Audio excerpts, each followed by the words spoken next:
our future is bright. It's because of you that tonight we can proudly say the state of our union is strong and getting stronger.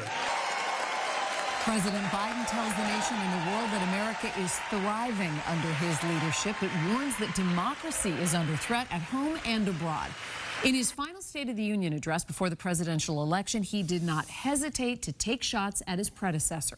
Thanks for staying up with us tonight. I'm Lisa Hughes. And I'm David Wade. WBZ political analyst John Keller joins us tonight. And John, a lot of this sounded like a campaign speech. Yeah, it sure did, David and Lisa. I don't think we've seen a State of the Union speech quite like this one. And if the goal was to show undecided voters and his base that he's got some gas left in the tank and Donald Trump is in for the fight of his life, well, it was mission accomplished. There aren't many chances like this one during a re-election campaign for a president to seize the national spotlight. We have to stand up to Putin. And Biden seemed to relish the moment, wasting no time unleashing a high-energy assault on his political enemies. Now my predecessor, a former Republican president, tells Putin, quote, "Do whatever the hell you want." That's a quote.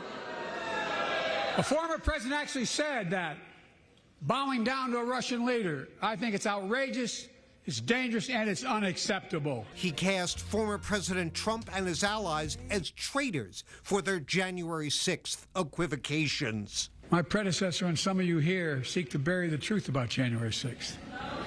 I will not do that. This is the moment to speak the truth and to bury the lies. Here's the simple truth. You can't love your country only when you win. My predecessor came to office determined to see Roe v. Wade overturned. He's the reason it was overturned, and he brags about it. Look at the chaos that has resulted.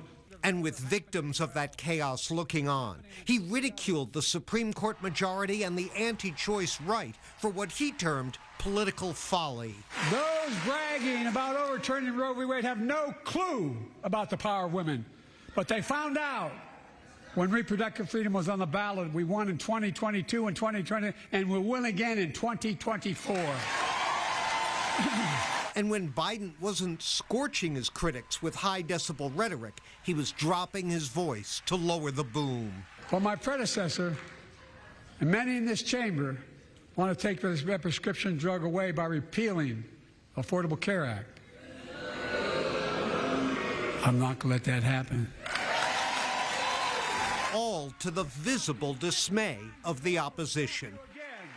Well, Lisa, there was much, much more, of course, yes, with the president calling on the Republicans to ignore former President Donald Trump's objections and pass that bipartisan border bill, challenging both sides in Gaza to end the humanitarian disaster there, and more. Okay, so he came out very high energy. I guess the question is, did he silence critics who have been questioning his fitness to serve another term? You know, I don't think one speech is going to do that. These doubts took years to develop, and there's also the issue of inflation, prices, food costs, housing costs.